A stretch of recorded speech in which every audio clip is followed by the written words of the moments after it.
আসসালামু আলাইকুম বন্ধুরা, পাওয়ার অফ সাইলেন্স এই চ্যানেলটি থেকে আবারও স্বাগতম আপনাদেরকে। নতুন একটি টপিক্সের উপর নতুন একটি ভিডিও নিয়ে আবারও হাজির হলাম আপনাদের সামনে। 3 বছর অপেক্ষার পর অবশেষে এলো সেই কাঙ্ক্ষিত ফোন। খুলনা মহানগর বিএনপির সাবেক সভাপতি নজরুল ইসলাম মঞ্জু পেলেন বিএনপির ভারপ্রাপ্ত চেয়ারম্যান জনাব তারেক রহমানের ফোন। ফোনে কি বললেন তারেক রহমান, আর এই ফোনের পর খুলনা বিএনপিতে কি পরিবর্তন শুরু হয়েছে সব জানবো আজকের এই ভিডিওতে, তাই ভিডিওটি না টেনে সঙ্গে থাকুন। দীর্ঘ 3 দশক ধরে খুলনা বিএনপি মানেই ছিল নজরুল ইসলাম মঞ্জু, কিন্তু 2021 সালের 25শে ডিসেম্বর দলীয় সিদ্ধান্ত অমান্য করে সংবাদ সম্মেলন করায় তাকে বিভাগীয় সাংগঠনিক সম্পাদকের পদ থেকে অব্যাহতি দেওয়া হয়। তারপর থেকেই দলীয় রাজনীতিতে কিছুটা কোণঠাসা অবস্থায় ছিলেন তিনি। তবুও রাজপথ ছাড়েননি, প্রতিটি কর্মসূচিতে অংশ নিয়েছিলেন, নেতাকর্মীদের পাশে থেকেছেন, এমনকি নিজের গাড়িতে হামলা হলেও মাঠে ছিলেন আগের মতোই। অবশেষে 3 বছর পর রোববার বিকেলে 5:15টার দিকে লন্ডন থেকে ফোন আসে তারেক রহমানের। তিনি মঞ্জুকে বলেন, খুলনা 2 আসনে ধানের শীষের বিজয় নিশ্চিত করতে কাজ শুরু করুন। প্রথমেই দলের সকল ভেদাভেদ ভুলে নেতাকর্মীদের এক কাতারে আনুন। এই নির্দেশের পর থেকেই খুলনা বিএনপিতে অভিনন্দনের বন্যা। দলীয় নেতারা বলছেন, এটা শুধু একটা ফোন কল নয়, এটা রাজপথে নিষ্ঠা ও ত্যাগের স্বীকৃতি।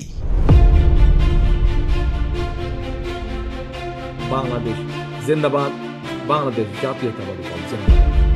ফোন কল পাওয়ার পর মঞ্জু তার দলের নেতাকর্মীদের উদ্দেশ্যে বার্তা দিয়েছেন ফেসবুকে। তিনি লিখেন, তারেক রহমানের নির্দেশে খুলনা 2 আসনে কাজ শুরু করেছি। মঞ্জুর রাজনৈতিক জীবন শুরু হয়েছিল 1979 সালের ছাত্রদল কর্মী হিসাবে। এরপর থেকেই খুলনা বিএনপির সব বড় দায়িত্বই তার হাতে ছিল। সাধারণ সম্পাদক, সভাপতি, দীর্ঘ 30 বছরেরও বেশি সময় নেতৃত্বে ছিলেন তিনি। খুলনার অনেক নেতাই মনে করেন তারেক রহমানের এই ফোন মঞ্জুর রাজনৈতিক প্রত্যাবর্তনের ইঙ্গিত। যেই রাজপথে তিনি থেকেছেন পদ ছাড়াই, সেই রাজপথই আজ ফিরিয়ে দিয়েছে তার সম্মান। তাই আমরা বলতেই পারি, মঞ্জু গত 3 বছর আগে যা হারিয়েছেন তার চেয়ে বেশি আজ পেয়েছেন নিজ হাতে। নজরুল ইসলাম মঞ্জু শুধু একটি নামই নয়, এটি একটি আদর্শের প্রতীক। নজরুল ইসলাম মঞ্জুর প্রায় 43 বছরের রাজনৈতিক জীবনে এমন পরিণতি মানতে পারেননি দলটির নেতাকর্মীদের অনেকেই। একদিন পরই শুরু হয় গণপদত্যাগ। ওই সময় খুলনা মহানগর বিএনপি 5 থানা ও ওয়ার্ড কমিটি থেকে প্রায় 5 শতাধিক নেতাকর্মী পদত্যাগ করেন। এরপর 3 বছর ধরে বিএনপির সব ধরনের পদ পদবীর বাইরে নজরুল ইসলাম মঞ্জু ও তার অনুসারীরা। বর্তমান মহানগর বিএনপির পূর্ণাঙ্গ আহ্বায়ক কমিটিতেও তাদের কারো জায়গা হয়নি। ওয়ার্ডের নতুন কমিটি থেকেও বাদ পড়েছেন তারা। তারপরও কেন্দ্র ঘোষিত প্রতিটি কর্মসূচি ও বড় সমাবেশে তিনি নেতাকর্মীদের নিয়ে নিয়মিত অংশ নেন।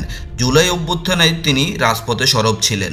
তারেক রহমানের কল পাওয়ার পর থেকে খুলনা জুড়ে বইছে স্বস্তির নিঃশ্বাস।